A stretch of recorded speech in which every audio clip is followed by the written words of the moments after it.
Muito boa noite a todos.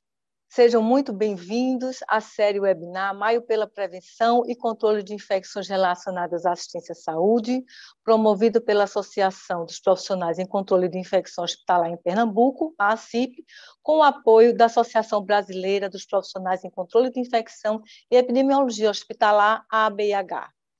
Nesta série, nós estamos começando hoje, no dia 12 de maio, com o tema desse webinar, Higiene das Mãos, Engajamento do Paciente.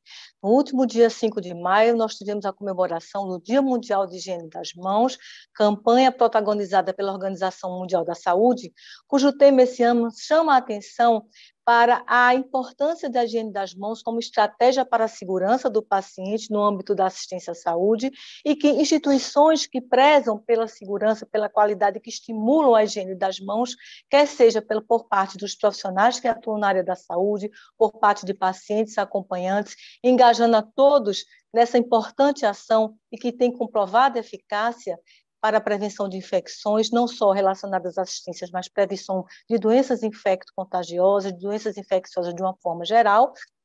A exemplo do que vivenciamos na Covid-19, instituições que estimulam a higiene das mãos, elas também estão engajadas, engajam seus pacientes na prevenção, no controle de IRAS e na segurança do paciente, fornecendo uma atenção de qualidade.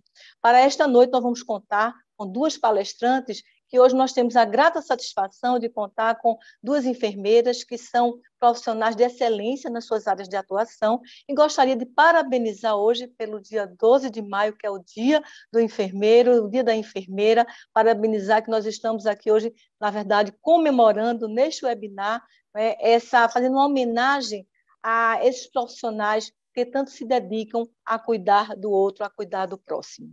Gostaria agora de passar a palavra para o nosso coordenador científico da ACIP, Dr. Moacir Jucá, para ele também fazer as saudações para o público e para o nosso palestrante e moderador. Gostaria também de agradecer a toda a diretoria da ACIP que está aqui presente, nos prestigiando.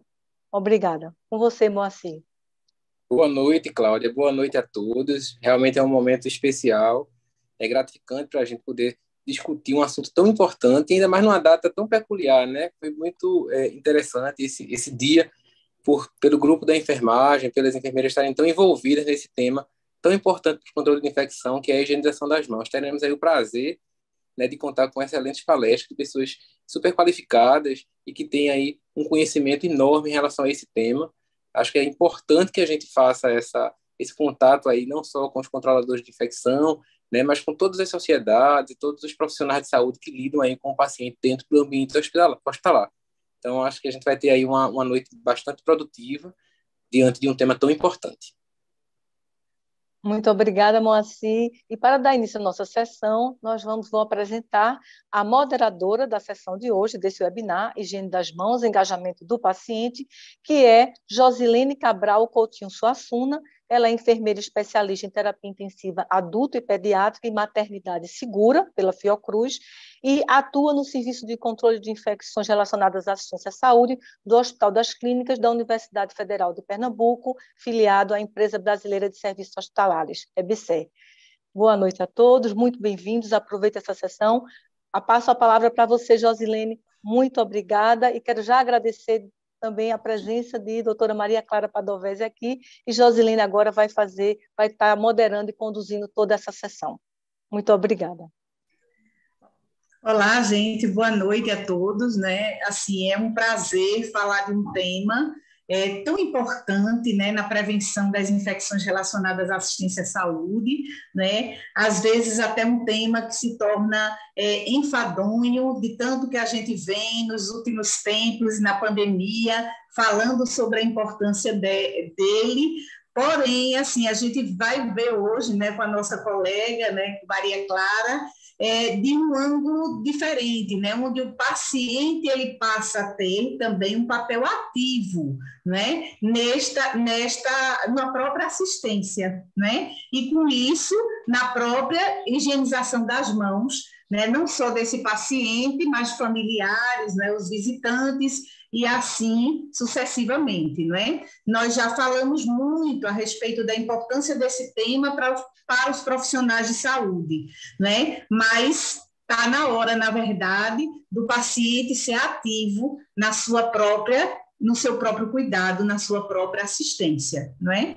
E fazer isso de forma em que a própria equipe, não é, consciente da importância dessa inserção do paciente nesta atividade, se sinta também muito à vontade quando houver alguma falha, vamos dizer, do profissional, do próprio paciente nos lembrar, não é, de que algo deve ser feito antes de tocar neste paciente, né? Então eu fiquei assim muito, como é que se diz, feliz com o tema, que eu acho que ele abrange ainda mais, não só nós profissionais, mas todos assim que fazem parte da real assistência, né? E ninguém mais do que o paciente e os familiares para querer de volta, não é, a sua saúde plena, não é? Então, com isso, assim, eu parabenizo a nossa colega Maria Clara, né? Não só pelo Dia do Enfermeiro, mas pelo entusiasmo, né? No pouco tempo que a gente se encontrou aqui, né? Em que ela demonstra, com todo o currículo que a gente vai apresentar, em apresentar esse tema com muita motivação e com muita determinação, na certeza de que as pessoas vão aderir cada vez mais a esta prática que, de fato, sim, faz toda a diferença no controle das infecções relacionadas à assistência, tá? Então, Maria Clara Padovese, é isso? Ela é paulista, né, professora associada do Departamento de Enfermagem de Saúde Coletiva da Escola de Enfermagem da USP, mestre em microbiologia e doutora em clínica médica, área básica da Unicamp, né? Membro da diretoria da ABIH, né? E consultora técnica da Organização Mundial de Saúde na área de prevenção e controle dessas infecções. Então, é com muito prazer, Maria Clara, que a gente te recebe, né? E acreditamos, sim, no vasto conhecimento e nas novas inovações nesta área que está sempre mudando, não é? E nos trazendo a importância, ou seja, valorizando a importância cada vez mais. Tá? Então, eu gostaria, sim, de te apresentar o grupo e você dar início à sua palestra. Muito obrigada. Obrigada, Josilene, agradeço a você, agradeço a Cláudia também, que fez o convite em nome da diretoria, da CIP, e agradeço a oportunidade, porque realmente é como você falou, Josilene, é um tema que a gente fala bastante, mas sempre ainda tem bastante coisa para falar, não é? Então, eu comecei a compartilhar a minha tela, se vocês puderem confirmar para mim se vocês estão vendo a minha tela, se ela está no modo de apresentação, para eu já começar a falar. Está aparecendo já? Sim. Tá, então tá bem. Só não está no modo apresentação ainda, Maria Clara. Não, eu coloquei aqui no modo de apresentação. Alguém está conseguindo ver no modo de apresentação? Ou não? Porque para mim está aparecendo como modo de apresentação aqui. Ainda não. Ainda não? Não. Deixa eu tentar. Está pronto. Está faltando clicar. Tenta novamente. Tentei, vamos lá. Não ainda? Engraçado que a gente testou, né? Deixa eu começar de novo. Deixa eu parar o compartilhamento. Isso. E volto. E agora eu tento de novo. Melhorou ou ainda continua com o mesmo? Ainda não está. Ainda não está. Então, eu vou tentar começar novamente, tá? Tá. Só talvez eu tenha que tirar do meu modo de apresentação aqui para poder começar. Essas questões informáticas são sempre surpreendentes. Por mais que a gente teste antes, ainda assim tem alguma surpresinha, né? Bem, e agora? Melhorou ou não? Continua não aparecendo.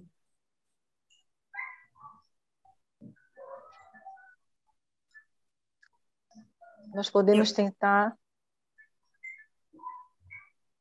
Não está aparecendo ainda no modo apresentação? Não. Não, que estranho. Não. Não sei Talvez se... esteja faltando clicar para iniciar a apresentação, no íconezinho de iniciar a apresentação. Não, está aqui. Claro, tenta clicar não no cálicezinho, mas no quadradinho que tem aí embaixo. Para ver se Quadradinho? que tem aí embaixo, sem ser no cálice, junto do cálice. E é aqui você... Bom, espera lá. Entendi o que você falou. Deixa eu tentar de novo e aí você me diz se melhorou. Tá. Agora. Agora deu? Perfeito. Agora sim. Então tá Tela bem. cheia. Que bom. Tá bom, pessoal. Então, perdoem aí esses minutinhos, mas necessários, né? Então, pessoal, muito obrigada. É um tema interessante que eu penso que a gente tem que fazer algumas reflexões. Eu trouxe um pouco nessa linha, sabe? Eu acho que eu trouxe menos técnico e mais reflexivo, e depois a gente pode aproveitar e compartilhar com outras pessoas também, como é que elas enxergam isso, tá? Eu vou aqui, agora meu próximo desafio é apresentar os slides, mas estou indo. Então, primeiramente, eu não tenho nenhum conflito de interesse, ou talvez eu tenha conflito de interesse, porque eu também sou paciente, eu também sou familiar de paciente, então eu tenho todo o interesse nessa temática, não é? Mas o que eu gostaria de trazer hoje é justamente essa reflexão sobre necessidade e formas de engajamento do paciente. E quando a gente fala assim, parece uma coisa simples, mas a pergunta é como é que nós estamos conduzindo esse engajamento? Então, eu vou trazer aqui para a gente fazer algumas reflexões, para a gente pensar um pouco sobre esse assunto e depois talvez chegar a algumas conclusões conjuntamente. Então, eu vou fazer a abordagem em três dimensões. Primeiro, eu vou falar um pouquinho sobre alguns aspectos que eu entendo que são aspectos conceituais que envolvem a prática da tentativa de engajar o paciente familiar, algumas barreiras para o engajamento que já são conhecidas na literatura e, por fim, essas reflexões. Então, com relação a esses conceitos, acho que é sempre oportuno pensar que tudo envolve questões que a gente chama de visão de mundo, né? Quando se pensa como é que eu encaro esse indivíduo que está sob cuidados, vocês vão encontrar na literatura, vocês vão encontrar algumas teorizações e algumas tendências de determinados grupos. Então, alguns grupos denominam essas pessoas que estão sob os nossos cuidados, denominam de paciente. Eu, pessoalmente, uso a palavra paciente, não vejo problema em usar essa palavra, mas outros não gostam, tá? Existem grupos, principalmente aqueles ligados ao serviço público, que gostam de usar a palavra usuário do serviço. Outros grupos vão usar a palavra consumidor, e aí vai ter conflito entre os capitalistas e não capitalistas, porque é um consumidor de um serviço de saúde ou ele é um usuário com direitos de cidadão àquele serviço. Então, tem um aspecto filosófico e de visão de mundo, né? Para quem vai para esse lado mais de consumo, pode estar tanto chamando esse paciente de consumidor como de cliente, tá? Mas tem também a possibilidade de você simplesmente chamar ele de indivíduo. Ou então, quando nós estamos falando da mãe da criança, muitas vezes se usa essa expressão, binômio mãe-criança, ou a família. Todas essas são nomenclaturas que a gente usa para se referir àquela pessoa que está sob os nossos cuidados, tá? Algumas dessas nomenclaturas, elas incorporam conceitos, como eu digo, se você entende que um paciente é um cidadão portador de direitos, é um pouco diferente de quem entende, de quem enxerga esse indivíduo apenas como alguém que está consumindo um serviço e numa perspectiva mercadológica. Então, é um pouco diferente a maneira de enxergar esse indivíduo, e isso se reflete nos modos de relações entre esses indivíduos e nós que estamos prestando esses cuidados, tá? Com relação, em seguida, estou aqui tentando passar para o próximo slide, tá?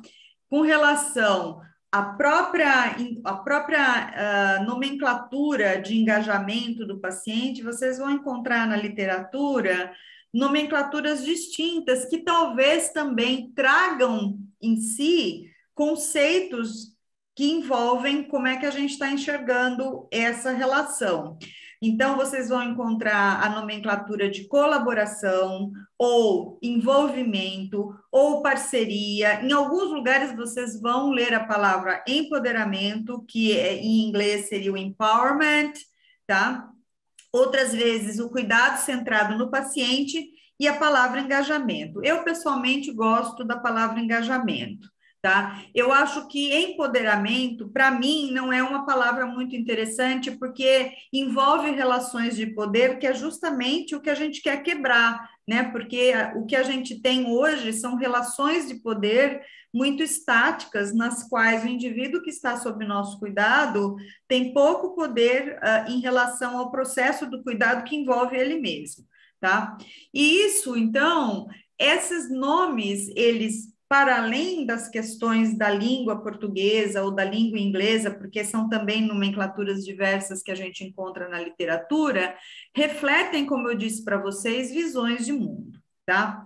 Quando a gente fala da questão do envolvimento do paciente, essa é a definição que se dá, né? Que é o engajamento do paciente, é o envolvimento desse indivíduo no processo de decisões referente a aspectos de saúde. Tá? E aí a gente vai ver que isso é um pouco diferente do que motivá-lo apenas a cobrar se o profissional faz ou não a higiene de mãos. E eu acho importante, mais uma vez, as palavras que a gente usa, porque se eu passo a estimular um comportamento de cobrança, veja que a palavra já é pesada, já incorpora uma relação pouco amistosa com os profissionais. Então, essas questões a gente tem que pensar muito na hora que a gente for fazer esse estímulo para esse engajamento e participação do paciente. Eu, na verdade, tenderia a evitar a palavra cobrança, tá? Eu acho que a palavra estimular o paciente a cobrar os profissionais a fazer higiene de mãos reforça esse clima não amistoso e não parceiro e não compartilhador. Isso é minha ideia, mas depois a gente pode estar abrindo aí para discutir com os demais. Outros aspectos conceituais que eu vejo que tem bastante importante nesse conceito de engajamento são os modelos de saúde que são exercidos, tá? Atualmente, nós temos basicamente um modelo considerado um modelo paternalista, no qual o paciente é um receptor passivo, ele basicamente não toma decisões. E o profissional da assistência à saúde, que eu estou aqui usando essa sigla PAS, ele se converte no guardião dos interesses do paciente, e ele toma as decisões pelo paciente e não consulta o paciente na grande maioria das vezes, ou minimiza a importância do paciente, das percepções do paciente e dos seus familiares, tá? Então, esse modelo paternalista, ele coloca em desequilíbrio as relações entre esses dois segmentos de indivíduos nessa relação profissional e paciente, no qual o profissional tem toda a autonomia e o paciente não tem autonomia, tá? Já no modelo que considera a autonomia do paciente, esse indivíduo faz parte da tomada de decisões. Para ele fazer parte da tomada de decisões, primeiramente, ele tem que ter esse direito reconhecido, tá? Se o profissional não reconhecer que o paciente faz parte do processo e só reconhecê-lo como está no modelo paternalista, esse indivíduo não vai ter voz, tá? Então, é muito interessante, tem uma apresentação do Longtin, que é a pessoa que mais fala sobre esse assunto, que é lá da do Hospital da Universidade de Genebra, e ele coloca alguns dados que eu achei interessante. Por exemplo, os profissionais da saúde não deixam o paciente falar, Você é um profissional da saúde, o paciente começa a falar, ele interrompe, não tem paciência, principalmente os médicos me perdoem aí, mas é muito comum, o paciente está falando, aí eu, né, estou com pressa na consulta, então o paciente tem pouca voz, o direito dele é pouco reconhecido, tá? E muitas vezes ele é até meio carimbado, olha, aquele paciente é muito prolixo, ou aquele paciente é muito queixoso, né? Ele tem pouco espaço de verbalizar suas opiniões.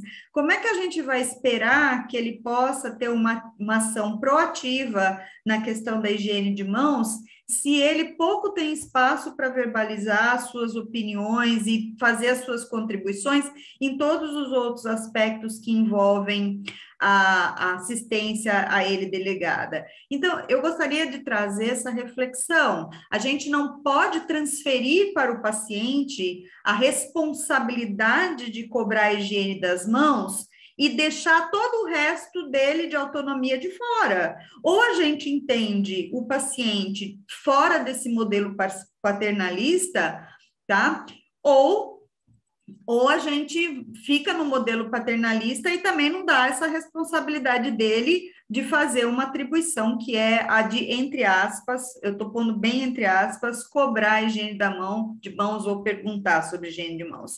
Então, percebem que a forma como a gente encara esse relacionamento está profundamente arraigada nas barreiras que vão existir para esse engajamento. E é preciso remodelar o modelo que a gente entende das relações assistenciais, tá?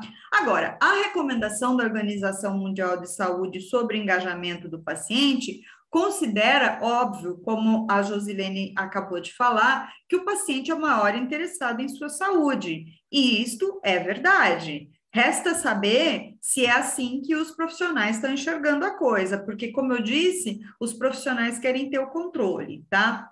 O que acontece é que já tem vários estudos que, para outros aspectos, a ação dos pacientes pode influenciar a conduta dos profissionais, tá? Ela pode influenciar, por exemplo, para outras coisas. Se um paciente a mãe fica insistindo para o pediatra prescrever antibiótico, ele tem mais tendência a prescrever antibiótico. Então, já tem outros estudos em outras áreas assistenciais que demonstram que a forma como o paciente, o indivíduo que está sob nossos cuidados, reage, influencia positiva ou negativamente o comportamento dos profissionais da saúde, e que isso pode ser visto de uma forma beneficial, se bem manejada, tá? Então, por isso é que a Organização Mundial da Saúde preconiza que dentro da estratégia multimodal se lance mão desse recurso de envolver o paciente. Agora, quando a gente vai pensar nisso, a gente tem que pensar em vários aspectos. Eu sempre digo, não adianta a gente distribuir folhetinho para o paciente falando que ele pode perguntar sobre higiene de mãos para os profissionais, se a gente não fizer umas outras tarefinhas que a gente tem que fazer antes de partir para essa esfera, tá? Então, primeira coisa, preciso entender um pouco que as culturas são diferentes. Como eu falei para vocês, existem questões de visão de mundo, tá? Se vocês forem investigar na literatura a visão de mundo do cidadão, por exemplo, no Reino Unido, no qual o sistema de saúde é gratuito, eles têm extremo orgulho do sistema gratuito, eles defendem aquilo como um direito do cidadão, é uma perspectiva muito diferente do indivíduo que está sob os cuidados no sistema de saúde americano, que enxerga muito mais assistência à saúde pelo lado comercial, pelo lado da prestação de serviços. Então, as relações não são relações de cidadania, são relações mercadológicas, são distintas, tá? E aí, é claro que nesse processo você vai ter perspectivas diferentes do paciente. Então, no nosso sistema de saúde, em que muitos dos nossos pacientes têm uma enorme dificuldade para ter acesso à saúde, quando ele chega lá e ele consegue ter acesso à saúde, na sua grande maioria das vezes, que é a maioria da população brasileira, ele não tem coragem de questionar o profissional, porque ele está dando graças a Deus que ele chegou num hospital, que ele conseguiu ser atendido numa atenção primária, né? Então, o quanto que esse indivíduo está preparado para uma aceitação desse modelo, no qual ele terá mais autonomia e, naturalmente, com mais autonomia, mais responsabilidade sobre as decisões que são tomadas. Outra coisa é o nível de conhecimento, né? Que é em inglês é o literacy level, né? Então, assim, o indivíduo que tem pouco conhecimento em saúde, isso não tem necessariamente a ver com escolaridade, é o quanto ele sabe sobre as questões de saúde. Ele tem pouca capacidade de influenciar nesse processo, tá? E a sua própria capacidade de reagir diante das coisas, mesmo uma coisa tão simples como essa da higiene de mãos. Né? Vai depender também do tipo de doença, é claro que a posição e o enfrentamento que tem uma pessoa que vai fazer uma cirurgia plástica estética, provavelmente é muito diferente do indivíduo que está extremamente vulnerabilizado com uma doença mais severa e terminal, tá? Tem a ver também com os aspectos demográficos e sociais, quem é esse indivíduo, em que ambiente social que ele vive, o quanto que ele sente-se com capacidade de confrontar, muitas vezes, um profissional que, na visão dele, está num status social mais elevado, que tem mais escolaridade. Não é uma coisa muito simples, vocês concordam? E, além disso, o próprio indivíduo está numa condição de desequilíbrio, porque o profissional da saúde, a rigor, está bem, está saudável e ele está vulnerável física e emocionalmente. Então, o esforço de pedir para o paciente fazer parte dessa ação de higiene de mãos tem que ser pensado, é um esforço muito maior para alguns pacientes do que para outros. Não é tão linear assim. Uma coisa é eu falar para um indivíduo de classe média, classe alta, que tem bastante conhecimento, que está internado num hospital privado, no qual ele se sente um consumidor de serviço, e aí ele vai se sentir, entre aspas, empoderado para fazer questionamentos, e aquele outro indivíduo que vem de camadas sociais mais vulneráveis, que teve dificuldade para ter acesso a um serviço público, e, como eu disse, está muitas vezes dando graças a Deus por estar recebendo um serviço, ele não se sente tão capacitado para encarar essas possibilidades, tá? Por sua vez, os profissionais da saúde, eles também nem sempre têm essa aceitação desse modelo. Eles têm, na grande maioria das vezes, nós, profissionais, temos desejo de manter o controle. Tem uma aluna minha que está fazendo um estudo de doutorado sobre orientação de pacientes em precauções. E o que ela verificou é que os profissionais, especialmente o profissional da enfermagem, mas não só, eles classificam os pacientes como obedientes ou desobedientes. Então, o que é isso? É o sentido de manter o controle. O paciente não tem que ser obediente ou desobediente, faz parte da assistência dele. Ele pode perfeitamente questionar e refutar. Então, não é essa relação que a gente está acostumado a adotar, né? Além disso, qual é o tempo necessário que a gente quer dedicar para esse indivíduo para ter uma comunicação efetiva? A gente só vai lá para ele falar coisas bem prescritivas, seu fulano faz isso, e vai embora, ou a gente vai realmente ter uma comunicação efetiva na qual a gente tem essa capacidade de escuta e de reflexão sobre o que o indivíduo está falando, tá? Além disso, o tipo de doença que o paciente tem também muda as nossas relações, como eu falei, a categoria profissional, então já tem vários estudos mostrando que algumas especialidades, especialmente algumas especialidades cirúrgicas, tais como cardiologia, neurologia, tem pouca paciência para ouvir o paciente, porque se considera que está numa condição de conhecimento que o paciente não tem nível para opinar, tá? Então, isso já tem vários estudos, né? Além das crenças pessoais, será que esse profissional acredita nos direitos e de autonomia desse paciente? Também vai depender de qual é a classe social que esse profissional vem. Ele pode se sentir, de certa forma, numa condição de superioridade em relação ao paciente e não aceitar questionamentos, tá? E, obviamente, depende do treinamento que ele recebe, porque todas essas características, inclusive as crenças, podem ser modificadas com comportamentos que envolvem a questão comportamental, tá? Então, só mostrando aqui nessa figura para vocês, é um balanço, né, é um equilíbrio de fatores relacionados aos profissionais, fatores relacionados ao paciente, e essa capacidade de caminhar para um modelo no qual o poder e a responsabilidade são compartilhadas, mas que existe sempre uma retroalimentação nesse processo, e existe o que nós precisamos, que é a comunicação efetiva. A comunicação efetiva é um aspecto elementar para que a gente possa realmente obter o engajamento do paciente. Então, tem um estudo também citado pelo Longtin, que eu achei muito interessante. A pergunta é a seguinte: valeria a pena a gente fazer essa pergunta nos nossos serviços.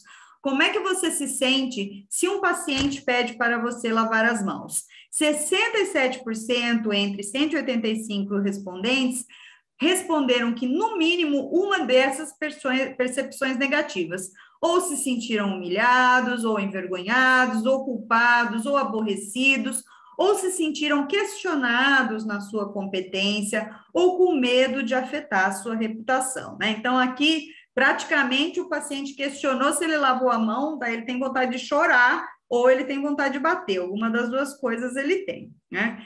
E aí, pessoal, eu trago agora essas reflexões para o grupo aqui, né? Uma dessas reflexões que eu queria trazer é que nos últimos meses eu resolvi fazer um pouco de etnografia gratuita. O que eu tenho feito? Como paciente e como acompanhante de paciente, eu resolvi fazer a tal da pergunta, se o profissional fez a higiene de mãos. E aí, eu estou classificando os profissionais nas seguintes 3 categorias. Isso não tem nada de muito científico, porque é uma etnografia bem livre, tá, pessoal? Mas o que a gente tem? Nós temos a primeira reação, a reação do profissional agressivo. Você pergunta se ele fez a higiene de mãos, ele fica uma fera. Em geral, qual que é a resposta que ele dá? Eu lavei a mão lá fora no quarto, você não viu. Como é que você vem me dizer se eu lavei a mão? Mas a resposta vem de maneira agressiva. Esse paciente que pergunta a primeira vez, recebe uma resposta agressiva, vai perguntar uma segunda vez, pessoal? Difícil, né? Especialmente se tiver todas aquelas condições que eu mencionei, que são fatores que envolvem o paciente. A segunda categoria de profissionais é o desdenhoso, tá? Então, o desdenhoso é assim: você não viu, tudo bem, mas vou fazer de novo para você ver, só que de uma maneira com desdém. Faz de novo, faz a higiene de mão de novo, via de regra, ou faz muito exagerado na técnica, ou não faz bem feito, mas com aquele ar de desdém. E, por fim, tem aqueles que se sentem desconfortáveis, mas, de certa forma, com uma certa humildade, vão lá e fazem a higiene de mãos. Eu gostaria muito de ter coletado, não podia gravar, mas nessa fase aqui da pandemia, em que fui tomar vacina, eu fiz questão de perguntar para as pessoas se elas fizeram higiene de mãos, e eu vi esses 3 comportamentos. Eu vi principalmente o desdenhoso, tá? O desdenhoso foi muito comum, né? E o desconfortável. Horas, eu sou um paciente, eu tenho conhecimento, eu sei que eu posso fazer, e eu recebi essas reações, o que vocês acham que vai acontecer com os outros?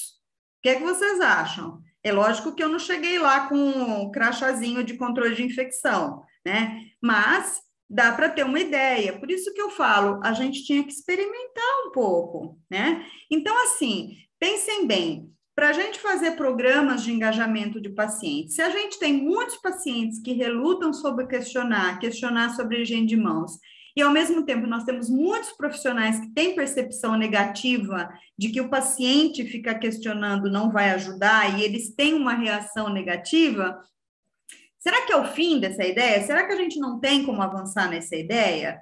Bem, eu não acredito nisso. Eu só acho que a gente tem que ter uma consciência de que os problemas existem. Como eu disse, eu não recomendo que a gente comece pelo fim da série, tá? Eu não acho que a gente tem que começar entregando folder para o paciente, pedindo para ele perguntar sobre higiene de mãos, se a gente não tiver toda uma preparação com a equipe, tá? Então, eu entendo que essa implementação, ela tem que ser gradual. Nós temos que ter a mudança de cultura, mas para ter a mudança de cultura, nós temos que ter uma estrutura suficiente para higiene de mãos e, principalmente, equipe suficiente, Porque você está lá com a equipe de enfermagem, sufocada, cheia de coisa para fazer, e ainda por cima vem o paciente, pergunta se ela fez higiene de mãos, é uma sensação que, ainda que a pessoa não esteja certa, porque ela tem todo o direito de perguntar, de ser perguntada, né? Isso está dentro do direito do paciente,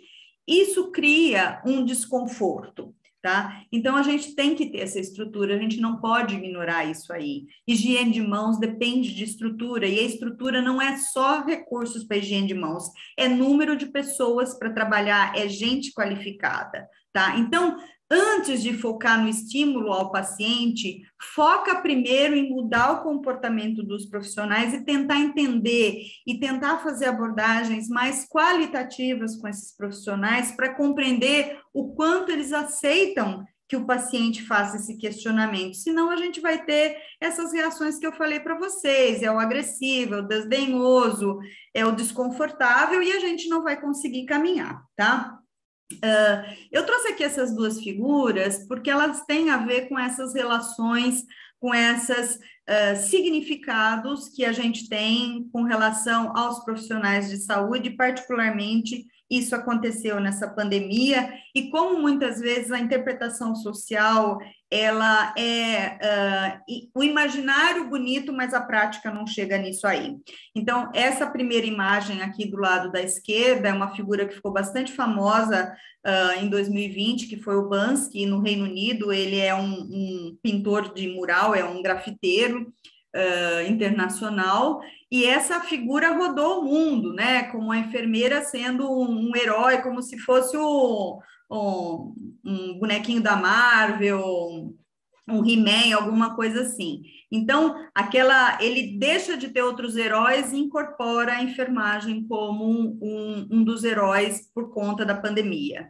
E essa segunda figura é a figura também do nosso famosíssimo grafiteiro brasileiro aqui, que é o Cobra, que pintou essa imagem lá na parede do Hospital das Clínicas de São Paulo, que é uma imagem muito bonita também, em agradecimento aos profissionais de saúde. Eu acho lindo essa arte, porém, tem que vir acompanhada de políticas públicas com boas condições de trabalho e salários dignos, tá? Então, para que a gente possa caminhar para efetivamente obter o engajamento do paciente, eu tenho que ter um profissional também em condições adequadas de trabalho, com treinamento. Então, há muito ainda o que se fazer nesse sentido. E, por fim, como não poderia deixar de ser no dia de hoje, trazer a lembrança da Florence Nightingale, que mudou a vida de muitas pessoas, salvou muitas vidas no hospital em Scutari, implementando medidas simples de higiene, mas também ela foi uma das pioneiras do ponto de vista de comunicação efetiva com o paciente, de humanização no cuidado, tá? Então, está muito vinculado o engajamento do paciente com essa compreensão do indivíduo como um portador de direitos de sua saúde e de ter autonomia para influenciar nos processos que envolvem a sua saúde. Por fim, eu gostaria de concluir essa apresentação com a ideia de que a gente precisa caminhar para um novo entendimento sobre o que é o engajamento do paciente, e não simplesmente transferir para o paciente uma tarefa que ele tem que fazer e que não necessariamente vai alcançar os seus objetivos. E a mudança para esse engajamento passa por mudanças de paradigmas conceituais sobre a relação entre profissionais de saúde e o paciente, no meu entendimento, e de outros pesquisadores.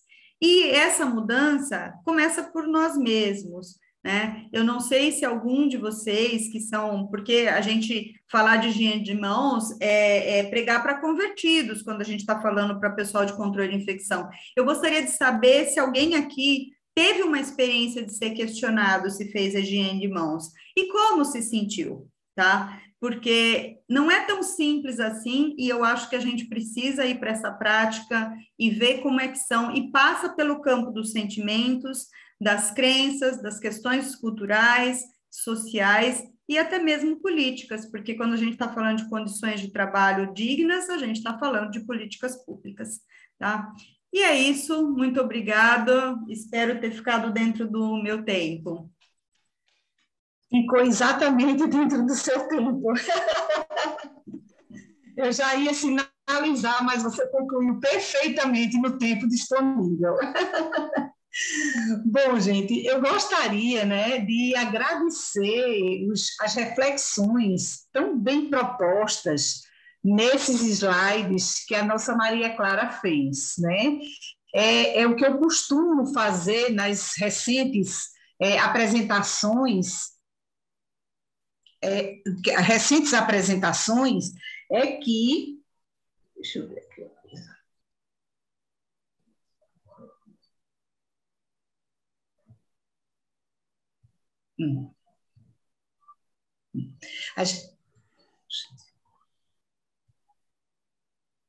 Nas recentes apresentações que eu tenho feito, é também muito mais o questionamento de que, de fato, a técnica propriamente dita.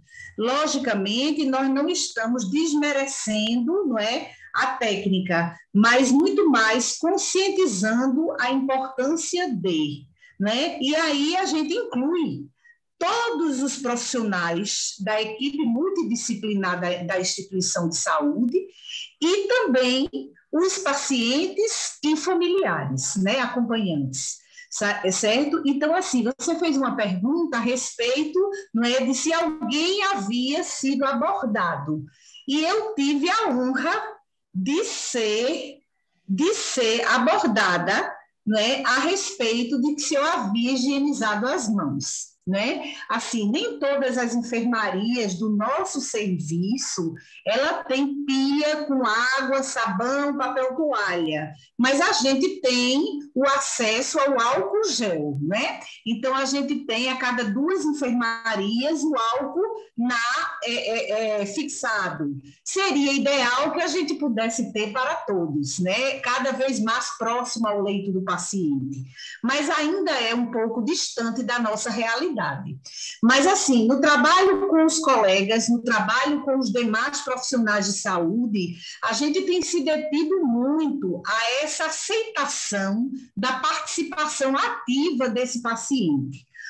Obviamente, Maria Clara, que a gente não vai questionar aqui situações como, por exemplo, a gente vê pacientes que não têm sequer o conhecimento ou para estar fazendo uma leitura de um folheto ou para estar compreendendo mesmo o seu direito enquanto paciente. Né? Então, a gente, assim, no nosso estado, né, a gente ainda vê muitas pessoas com este comportamento que você tanto elucidou, que é assim, graças a Deus eu consegui um leito para eu me deitar. Né? Recentemente, a gente teve situações, né, em outra instituição de saúde de emergência e urgência do nosso estado, onde, por infiltração do teto, o teto de gesso desabou. Né? E aí o que acontece? Muitos pacientes ficaram gratos, quer dizer, a equipe multiprofissional se deu por inteiro para tirar todos aqueles pacientes daquela situação, da linha de frente, mas muitos eram pacientes extremamente graves. E, graças a Deus, todos saíram ilesos. Né? Então, isso foi um comentário muito, muito divulgado, de que não só pelo empenho da equipe, mas, assim, os acompanhantes ajudavam, aqueles que tinham, né, gente? Porque era uma sala onde, na maioria, não ficam acompanhantes. Mas eles ajudaram, eles contribuíram até com o paciente que estava vizinho ao seu paciente. Não deixou de ser algo muito lamentável na nossa saúde, né? Eu digo a saúde das nossas instituições, mas, assim, é interessante como foi enfatizado, né, que todos saíram ilesos. Né? A gente sabe que esse ileso também tem uma interrogação, na verdade, porque a gente sabe que só o trauma de você ver aquela água descendo, né, em cima de um doente entubado, em ventilação mecânica, enfim, né, a gente sabe que teve repercussões até internacionais. Né? Então, assim, obviamente já houve uma lesão, né? Não houve lesão do ponto de vista de gravidade. tá? Mas, assim, para a gente dar seguimento e para que outras pessoas possam, na verdade, contribuir com o nosso, como é que se diz, com a nossa palestra, eu gostaria de motivar as pessoas que estão no YouTube a fazer suas perguntas, porque nós não estamos aqui num grupo seleto, num grupo diferente de vocês. Nós estamos inseridos, tá, no grupo, como é que se diz, como um todo, tá certo? Então, eu vou dar uma olhada agora e ver se, como é que se diz,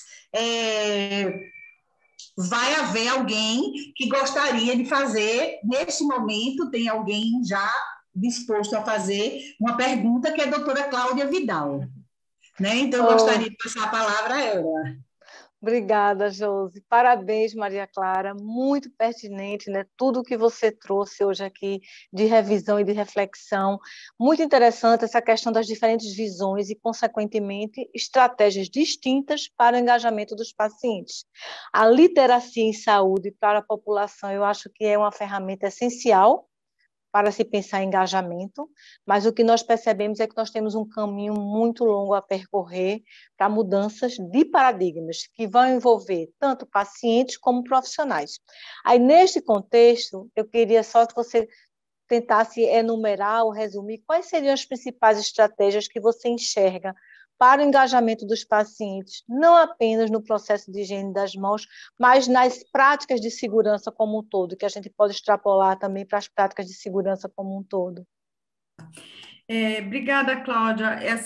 Não é muito simples pensar numa estratégia desse tipo, tá? Eu acho que a gente precisaria, eu estava lendo sobre isso para preparar essa aula, e uma das coisas que o próprio Longtin, que é o especialista nesse assunto, ele coloca, é que a gente precisa explorar um pouco melhor qual é o nível de percepção dos profissionais que a gente tem no nosso serviço. Talvez fazer pequenos inquéritos, não fazer questionários longos, mas pequenas perguntas, tá? Inclusive, se você entrar na internet, tem uma palestra dele na qual ele mostra várias perguntas que ele fez lá no Hospital de Genebra. Não são muitas, mas perguntas como essa: como é que você se sentiria se um paciente pedisse para você fazer higiene de mãos? E aí a pessoa vai responder.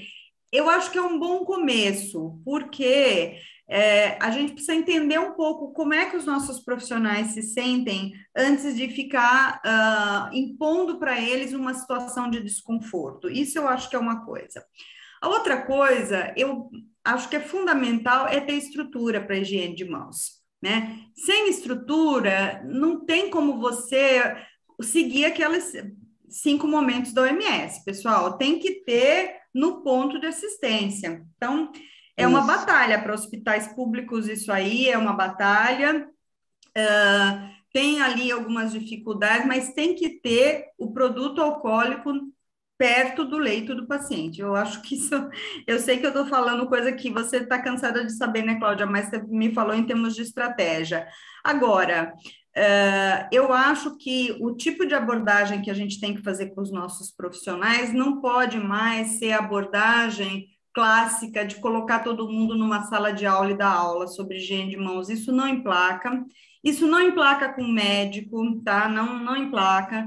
Eu acho que a gente precisaria usar mais a estratégia de ter o que eles chamam de role model. Então, vamos dizer que você tem um cirurgião que é um defensor de higiene de mãos e é alguém que é muito respeitado. Essa pessoa pode ter muito mais influência do que várias aulas que a gente dê por aí. Então, ele pode estar em cartazes, estimulando a higiene de mãos, né? Ele pode fazer pequenas rodas com os grupos. Então, acho que a CCH tem que aproveitar essas pessoas, porque tem sempre algumas pessoas que gostam do assunto de controle de infecção sem estar no controle de infecção. Então, tem sempre aquele, sei lá, como eu falei, é um cirurgião, às vezes um anestesista, às vezes um médico de UTI que tem uma especial atenção com esse assunto e que é respeitado pelos outros. Então, acho que é uma estratégia que a gente precisa usar mais, a gente usa pouco essa estratégia, tá? Outra coisa que eu acho que a gente pode pensar também nessa linha de estratégia, então, fazer pequenos questionários para entender a condição do paciente e introduzir o direito ao paciente de fazer o questionamento sem que isso seja usado a palavra de cobrança, tá?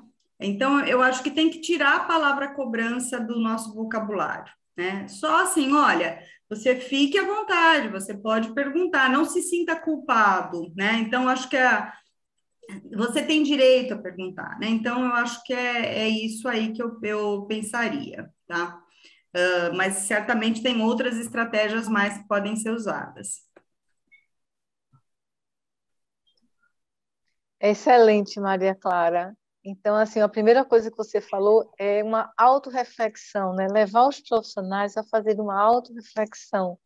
A partir do momento que eles são questionados, eles são levados a pensar, como é que eu vou me sentir, né? Como é que eu vou reagir? Como é que eu enxergo isso? Porque é muito fácil falar, né? Mas você vai estar ali sentindo, vivenciando, como é que eu vou me sentir quando eu for abordado dessa forma? Achei muito bom, isso já começa aqui, eu acho que a suscitar uma série de ideias em relação a, de repente, a gente montar aí um forms simples, rápido, prático, em que você consiga mandar por WhatsApp, fazer um diagnóstico. Por exemplo. Exato. Cria um forms com 3 perguntinhas. Olha, isso, como é que você reage se um paciente pergunta para você se você fez higiene de mãos? Entender um pouco, né, o que o nosso profissional, o que ele pensa sobre o assunto, né? Porque ele tem sentimentos também. E não é, vamos combinar, não é muito agradável mesmo. Você se sente meio, né, falando assim, ou você muito fica feliz porque ele está sabendo que higiene é importante, né? Também pode ser. Eita, muito obrigada, Josi, com você. Bom, gente, eu ainda gostaria de alongar um pouquinho mais essa pergunta, né? Josi, só um minuto, a gente pode aproveitar, então, pensar nesse questionário, tá? Para a gente aplicar. Isso. Vamos organizar isso. Tá bom, obrigada. Veja só, uma das coisas que eu gostaria, assim, foi muito interessante a pergunta da doutora Cláudia, a resposta também, assim, bem interessante, mas às vezes eu sinto, por exemplo, no nosso Hospital das Clínicas, nós não temos urgência e emergência.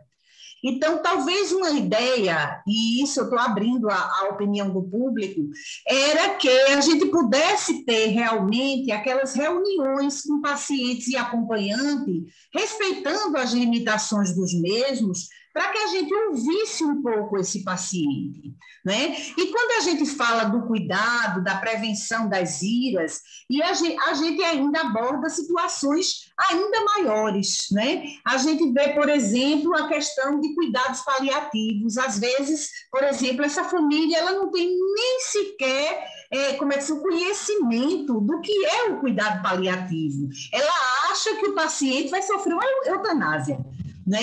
Então, assim, na verdade, essa informação ela tem que ser contínua, né? E eu acredito que quanto mais breve na chegada dele à instituição, mais fácil fica essa compreensão posterior.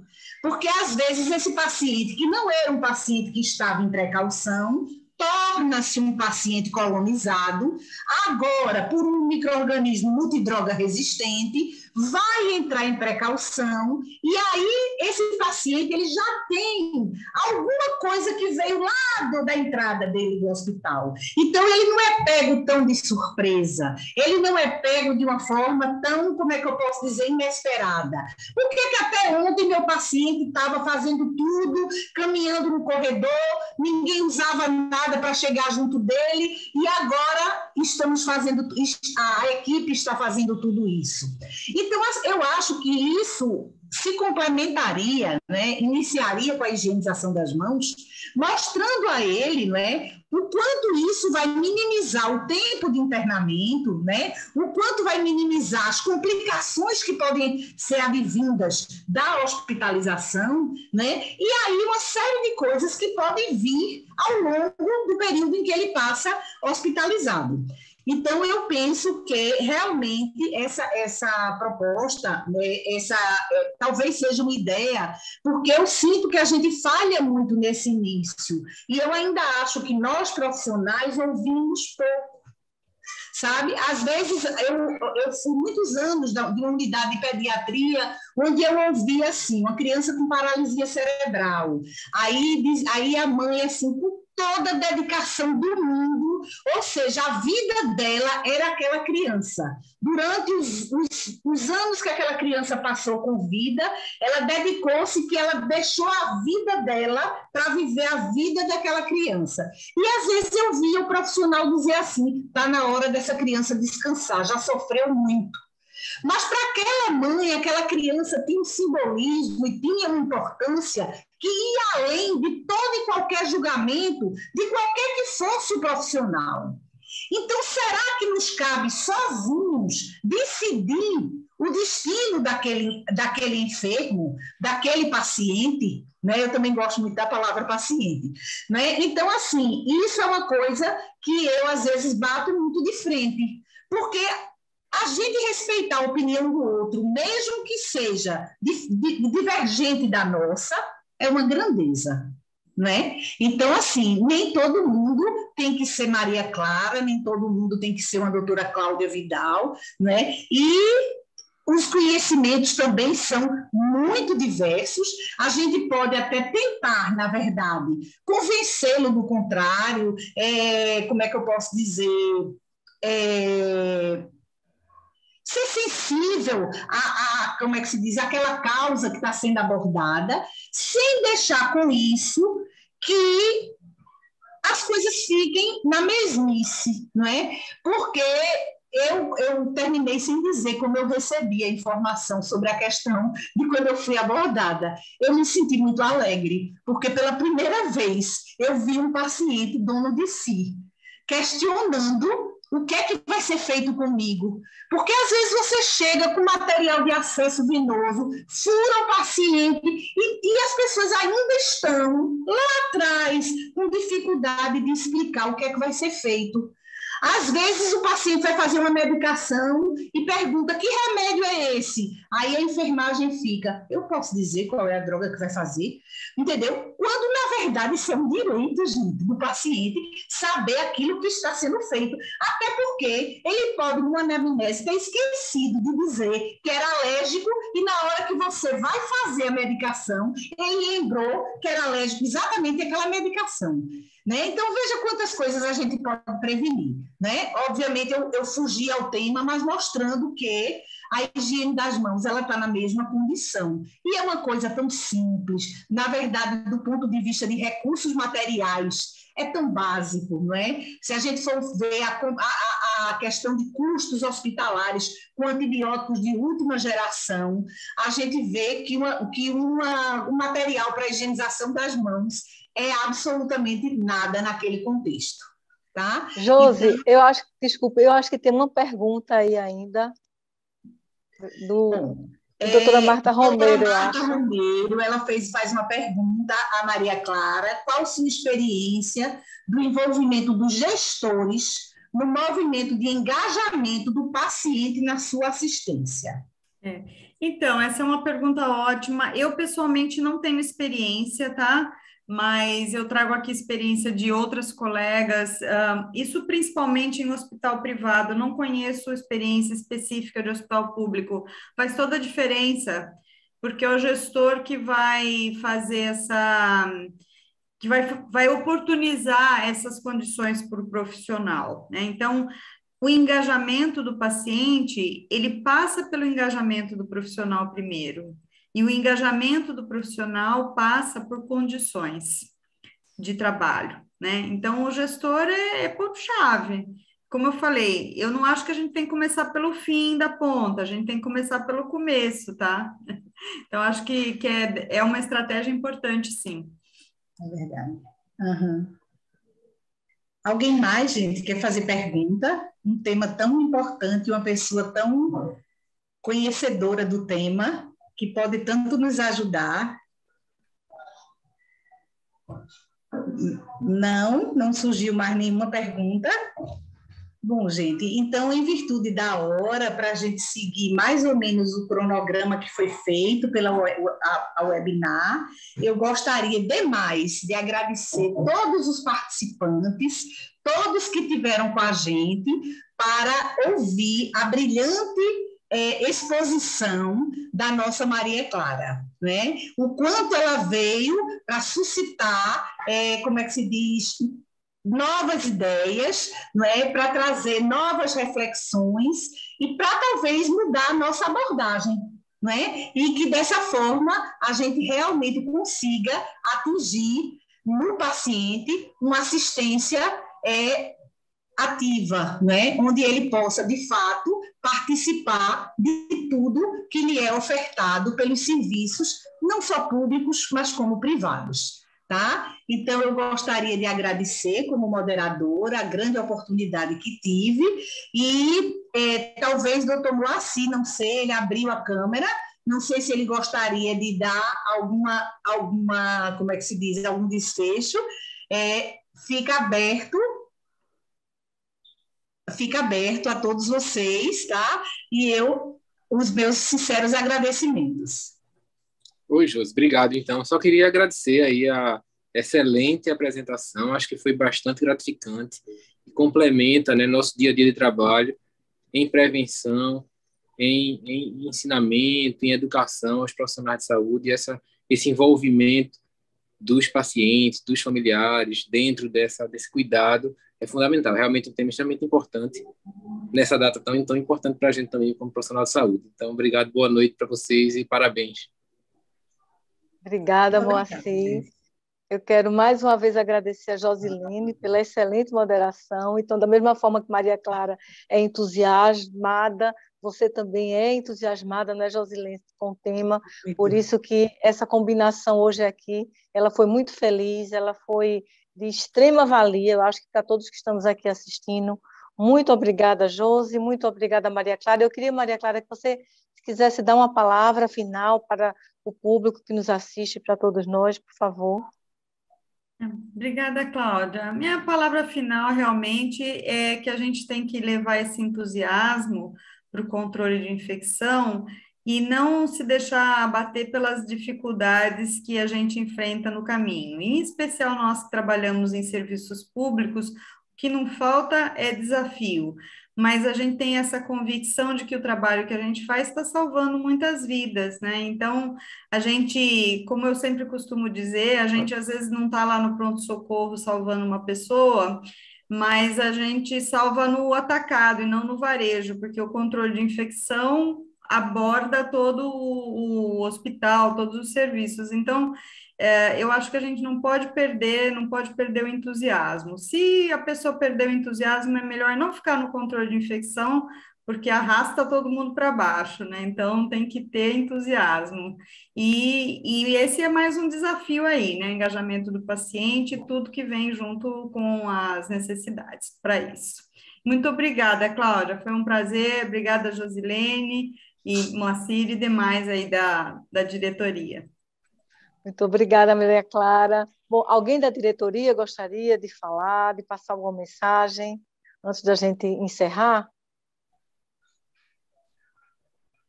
Doutora Ieda, nossa vice-presidente da ACIP.